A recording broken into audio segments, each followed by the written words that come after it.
Let me say, got it. Okay.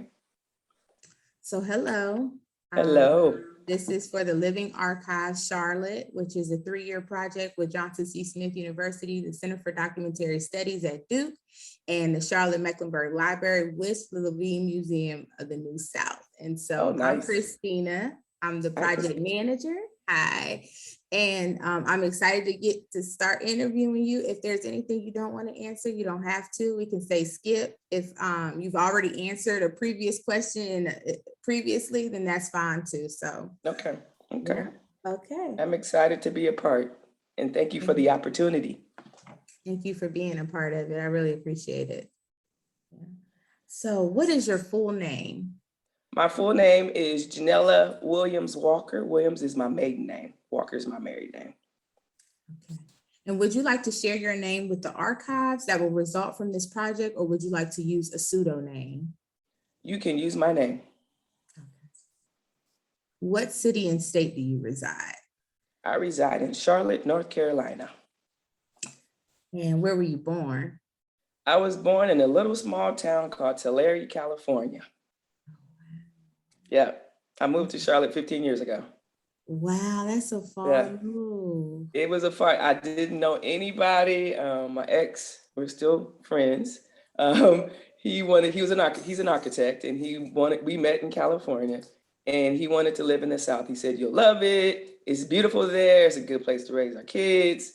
And I wanted to do something different. We were in the hubbub and the craziness of the house bubble in California. It was so expensive.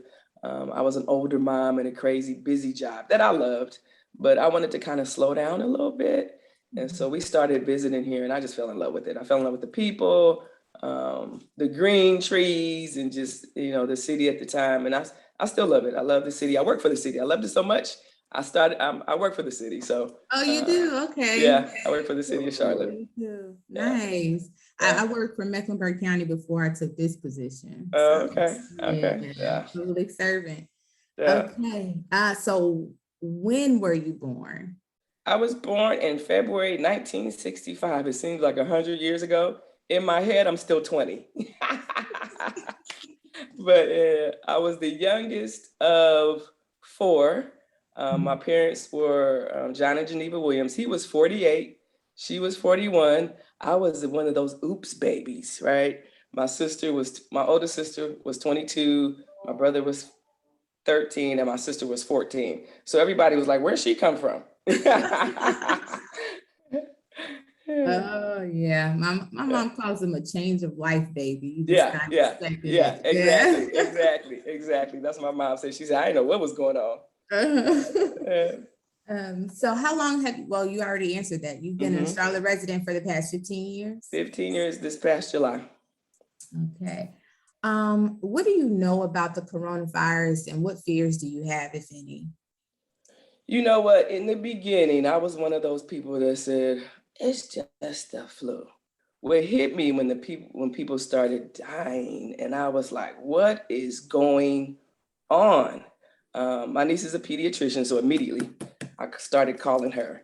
I said, what is going on, niece? And she said, Janelle, she said, Auntie, Janelle, Auntie, she said, it's this, first is not a new family of viruses. So she started telling me about the coronavirus and give me a little history about that. So she gave me a little background that this is just another strain, a deadly strain, a more deadly strain. I was like, okay.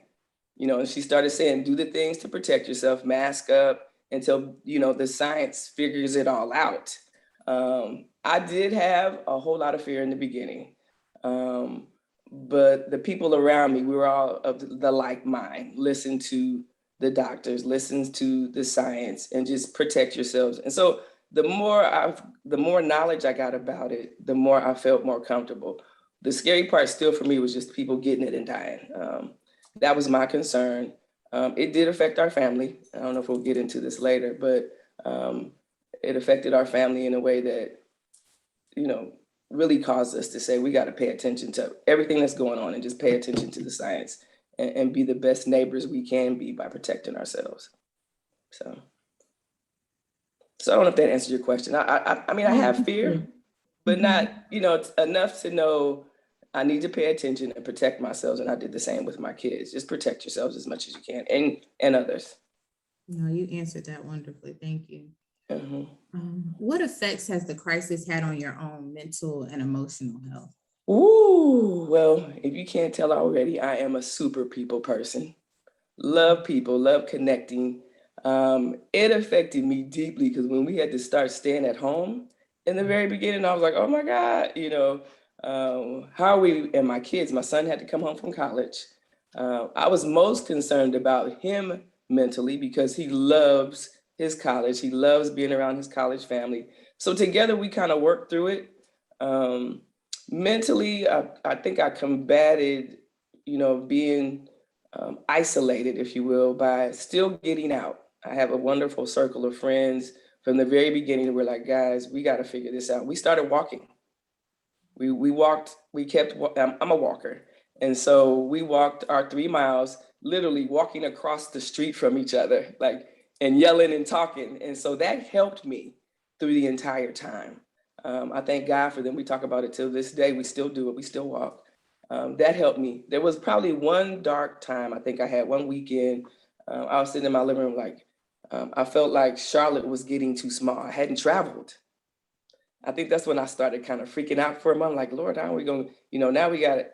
I got to deal with this. Leaving the area. I need to get out. So that was around New Year. So my kids, we packed up and we went to our timeshare in Myrtle Beach. And we bubbled ourselves. We figured if we stay together and stay away from people, and that's how we managed to get to that. So I really had probably maybe one dark time and just kind of say, okay, God, we got to shake this off and figure it out. And that's what we did. So, That's good. yeah. How has your friendships and relationships changed since the Uh, virus? Picked up the phone more, uh, do a lot of Zooming and WebExing. Our family started a little WebEx once a month. Uh, it was so many of us on the call. I don't know if we ever understood anybody talking because everybody was just so excited. So we started doing that. That fell off. I think we need to get back to that. But just started picking up the phone a little bit more. Even my kids, my kids, the younger generation, are texters and DMers, and I think they tried a little bit to, communicate a little bit more. It brought my kids closer together. That's what I'm really thankful for. I didn't really realize. I thought that how teenagers do, especially as close as they are. Watched our relationship get better. We always are good communicators. I think we are, but now they communicate a little bit better. They're at two different colleges and they talk more. And I'm like, oh my God, So for me, just trying to be more intentional about reaching out to people over the phone and just saying, I just wanted to hear your voice. Make sure you're okay. Not the text, are you okay? But just kind of being more intentional about even saying I love you, those kind of things. Just putting some more emotion about when we talk and just sitting still and just listening. Um, for me, I tried to do that a little bit more. So Love yeah, that. yeah. Have you been helping anyone affected by COVID during this time? Let me see how affected. Well, I think the biggest thing, my supervisor got COVID, a coworker got COVID, just making sure they aren't overworking themselves, like they still continue to do as hard, and having them listen to their bodies because they're still they were affected last July and went through it not as bad. They never ended up in the hospital. So trying to support the folks that I know who've been affected either by, my really good friend from home lost her father. We think my sister passed away from COVID. She was never officially, she died living in a memory care facility. There was a outbreak there. So that's another subject. But anyway, trying to support the people who've been affected by calling them, making sure they're rested. One of my friends, she still doesn't have her taste or smell, so checking on her. Just trying to support and lift up the people who've been affected and making sure that they're resting and do I need, just kind of reminding them you've been through something. Be still, that kind of thing, and trying to support them because all of them are still going through things as a result. More sickly, if you will. One of my coworkers had a bad ear infection. She said, I've never had an ear infection before. And so her doctor keeps reminding her, your body will probably be different. We still don't know what that looks like. And so just kind of reminding them of that. So. Wow. And you've seen that firsthand, like the long-term effects. Oh my God. Yeah. One of my sister friends, she didn't have the fever. You know how people are talking about, you see, she never had fever. Never. And I had she just told me that a couple of weeks ago and I didn't know. And she's like, Janella, never had it. She just had the respiratory and the tired and that kind of thing. And now she says she's just more tired all the time. Just kind of, realizing now that I can't walk or do the things that I used to do. And maybe I'll get back to it. So just kind of, just making sure that they're okay emotionally and, making sure, that they're resting and lifting them up and just letting them know it's going to be okay. It's going to be okay. So, yeah. Describe your experience going out in public at the height of the pandemic, and what did it feel like wearing those gloves and masks? Oh my God. So I don't like to shop as it is, right? So when it was, I think the biggest thing, I think that when things started coming off the shelves, right? I was like, what in the world is going on, right? When the Lysol disappeared, and what was funny is I'll never forget it. I'll never forget the day. I was supposed to go on a birthday cruise when the world shut down. And so literally that Thursday, I'll never forget, it was the weekend of my daughter's birthday, March 14th-ish, around that time. And I never forget, I was trying to pack for my trip because I was still going on my trip. I don't get and so everybody was calling me, are you really going? And so finally we decided we weren't going. And I was in the grocery store and I'm like, people were grabbing. I'm like, what is going on? So, after the world shut down, I was like, we got to get stuff. And where are we going to get stuff? Do I go get stuff? So I live right by a food line. So anytime I got a chance to go, I would just sneak over there. I felt like I had to sneak. But I did the mask. I never did the gloves. I think I had some. Matter of fact, I still have a whole pair in my car just to remind me, I guess, how crazy it was. But because my niece, and I had nurses that are friends of nurses, they were like, well, people need to realize if you're going to wear gloves, you got to change them every time. And, there's a way you need to take them off. And I was like, well, what's the point? Right. So I just kind of just said, I'm going to shop when nobody's there. And I started going, I had a strategy that I said, I just put on my mask, stay away from people, because I never really gloved up. I just did the mask up. Once I realized that I can't keep 1,000 pairs of gloves in my car and everywhere, and it's just uncomfortable, right? And so I just kind of just said, I stopped going to Walmart, the big boxes. I didn't even go, I haven't been to Walmart yet. It's just my fear of the big box. I don't know what it is about the big box, but take that back. I did go one time on Wilkinson because it's close to my job. But I still am a little leery. I don't know what it is about grocery stores. I just try to go when nobody's there, which is kind of still weird. But in my head, that might be the change that I make, is just trying to avoid crowds as much as I can. Mentally, it's something about crowds now. And what's really crazy, I love sports. I love concerts. I'm still trying to I got to take a flight at the end of the month. I did fly during COVID. My sister passed away, so we had to fly during COVID. And I just prayed. I said, God, we're going to do our best. And thank God we made it over and back without being, and that was before vaccinations and the whole 9 yards. So, and people were dying coming out of funerals and weddings, and, they were super spreaders. And I just prayed, and we were blessed that nothing ever really happened in that. And, we because I said, we're going to be loving and hugging and touching and, and we did. I mean, it was hard not to. And so anyway, that's how it's changed for me a little bit. Just, just kind of backing away from crowds as much as I can. Okay. Yeah. I'm sure that's a lot of people. Yeah. It's going to be different now. From our normal is going to be different. Yeah. So, it's a new normal for sure. Yes. Have you been spending your time in any new ways? Not really. I don't think much has really changed. I try to keep some normal as much as I can. The only thing I'm kind of really doing different is church. I'm just doing that virtually for the most part. I have been. but not much anything different. Trying to get new interests now that my kids are gone. I'm an empty nester now, finding new ways to do things differently in general.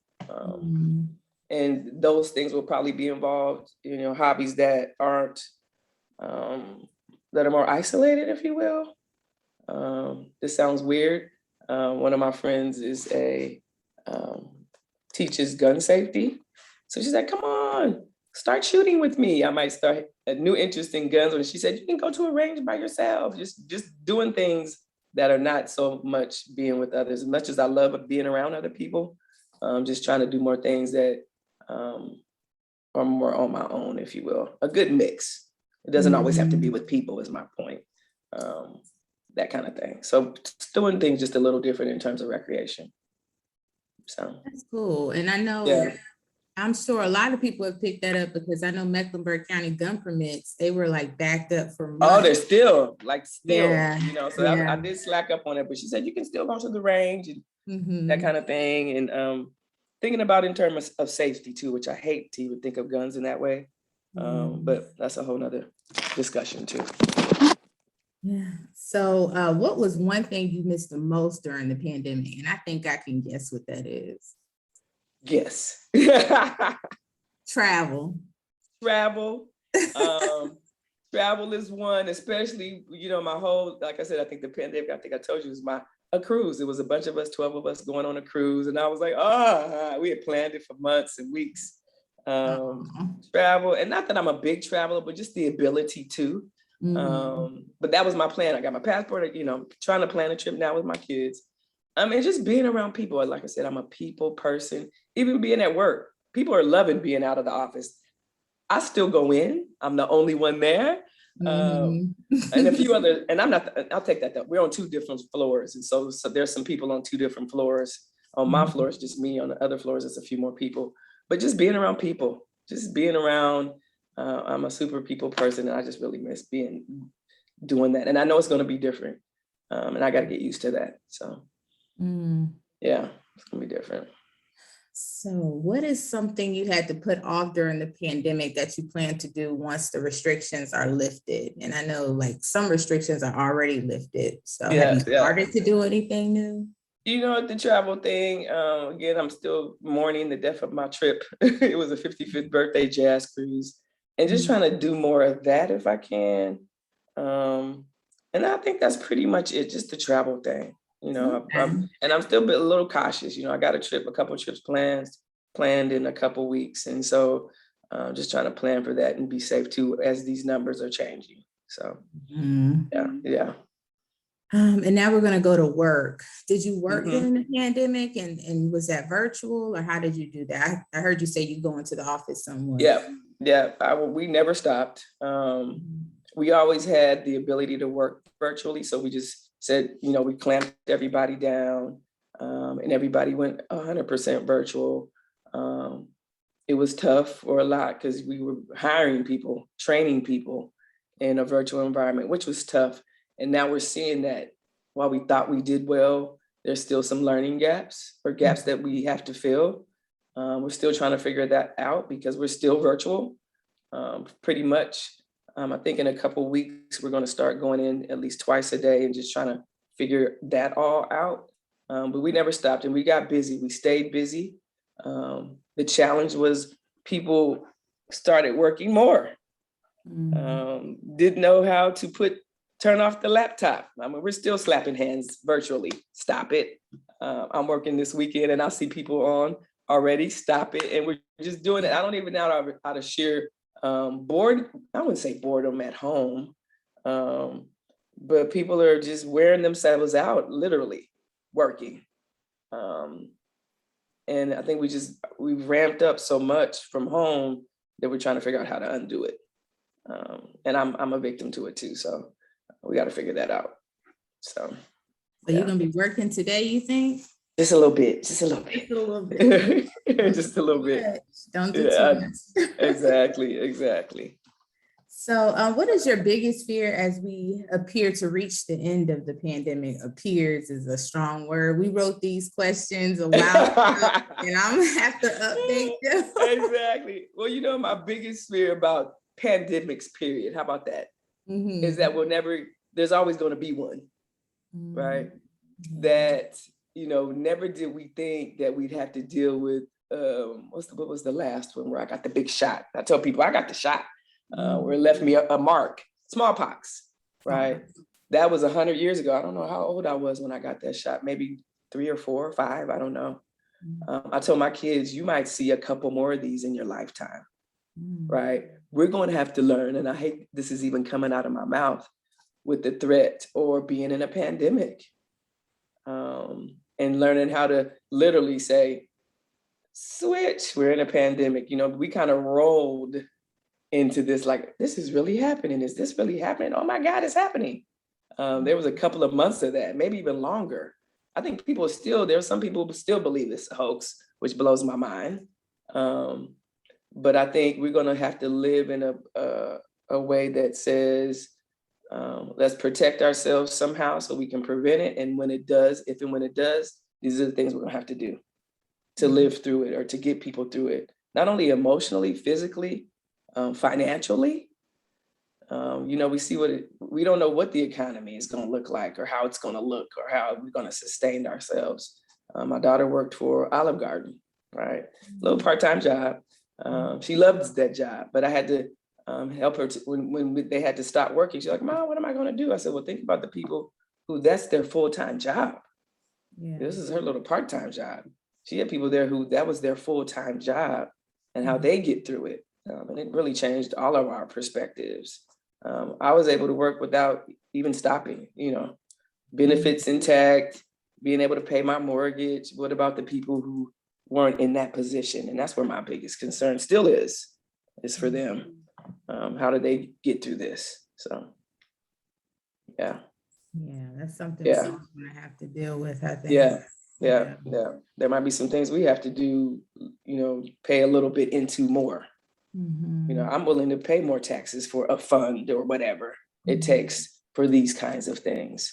It's almost like thinking about it like a hurricane. It was another form of a hurricane in the worst way, right? Just swirled different, but we as a nation have to come together to prepare for these kind of things. So, yeah. Good point. Do you have, are there any lessons learned during the pandemic that you feel will stick with you for the rest of your life? And if so, what is the biggest lesson you've learned? The biggest lesson, and I think I spoke to it earlier, is just being more intentional about the people, sharing your thoughts and feelings and around the people around you, friend or foe. Just being more honest about, I need to talk to you about this situation, not having any regrets in any of your relationships, whatever they are. And not that we have to call everybody all day, but however you come across that person and whenever time you come in, just making sure that you're honest and open and share. And even if you're not, just kind of, just be more mindful how you treat people, period. Just be more mindful. So that kind of thing, and love on each other as best as you can in your family, support and encourage as much as you can. So I love that. Yeah. And then this is my last question. Do you have any photos, writings, artwork, or video you would like to archive with our project? No. Okay. Not really. You're going to laugh. Not that I wanted to share. At the beginning of this pandemic, when I went to go get my son, remember the TikTok craze? We made a TikTok, and that, and I know it sounds weird, but I get emotional. We didn't realize at the time what was getting ready to hit. We just didn't. And it just symbolized, we were all, it was the day that I picked up my son, and all the kids were leaving, and we went to go eat, and we sat in the park, and they were like, let's make a TikTok, right? And I'm so glad I did. If I had not, I always remember that video because it was at that time when we were really, really happy. We didn't know what was going on. And it symbolizes to me that we're still dancing. We're still making TikToks, right? Maybe a little different, but we just didn't know what lied ahead. and those kids persevered.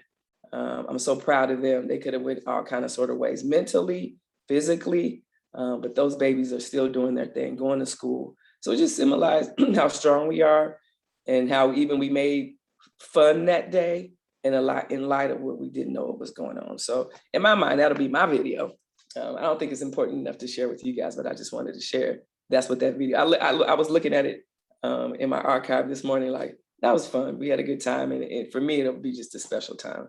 So, yeah. That's beautiful. Yeah. Gosh, I love that. I may share it just with you if I can find it. Yeah, please. If you could send that to me, I want to see that. Yeah, it was just that one where you do the and everybody goes different directions. It was you remember that? Remember that? And they're like, Mom, what are you doing? So anyway, but it was just fun. And just take your time, dance with your kids, dance with your family, whatever it takes. I tell people who still have their parents to video them. We got all this technology, and I just love the video. You know, people are using them all kind of ways, but they have conversations just like this, right? To say, how did this affect you, Mom? Or how did this affect you, Dad? Or what was your life like back then? To do more recording and just valuing that, to build their own family archive. So, okay. Thank you. I learned something new. I'm going to start recording my dad, but please, it's going to be some inappropriate work. And he might not want you to do it, and that's okay, right? Because I'm gonna tell you, I'm scrambling for video of my parents. My parents died before they were both deceased or almost before my kids got older, so they don't know my parents. And so I'm scrambling now to find all this video to send to some company to put on digital so they can meet my parents. And they're 17 and 18, or 18 and 19, and almost 20, and I just haven't ever done that. So do that, not only for yourself, for your, posterity. And it's just little stuff. Say, Dad, when you were little, what was that like? Did you like school? Simple stuff, just simple things. Because I wish I had did that more with my parents. So, yeah. That's a great idea. Yeah, do that. Yeah. And my 93-year-old grandma, she's actually going to visit us soon. So I'm going to definitely get her. Do that. And let me know. And just say, Grandma, just do it for me. I love you. And matter of fact, you might have said, she might not even realize you're recording her. She won't even know. Yeah, she won't. Yeah, but let her know. But, little snippets. Give me snippets. But this is fun. Thank you. Thank you. I appreciate you. Thank you. I will stay in contact too. Please. Yes. And when is the project going to be done?